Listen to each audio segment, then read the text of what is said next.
দেখুন, পৃথিবী থেকে প্রায় ৪০০ কিলোমিটার উপরে নীরব মহাকাশে ভেসে আছে এটি একটি বিস্ময়কর গবেষণাগার।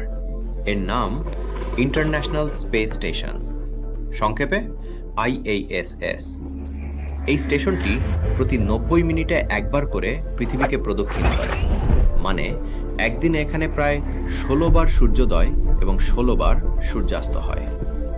আইএসএস এর ডানার মতো বিশাল সোলার প্যানেলগুলো সবসময় সূর্যের দিকে ঘুরে থাকে, আর সেখান থেকেই তৈরি হয় পুরো স্টেশনের বিদ্যুৎ।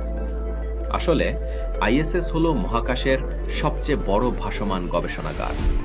এখানে বিজ্ঞানীরা মাইক্রোগ্র্যাভিটির পরিবেশে গাছপালাগুলো পাচপ হয় মিনুগ অটপান নতুন ওষুধ পরীক্ষা করেন এবং এমন সব উপাদান নিয়ে কাজ করেন যেগুলো পৃথিবীতে মাধ্যাকর্ষণের কারণে সম্ভব নয়। আইএসএস এ থাকা নিজেই একটি বড় পরীক্ষা।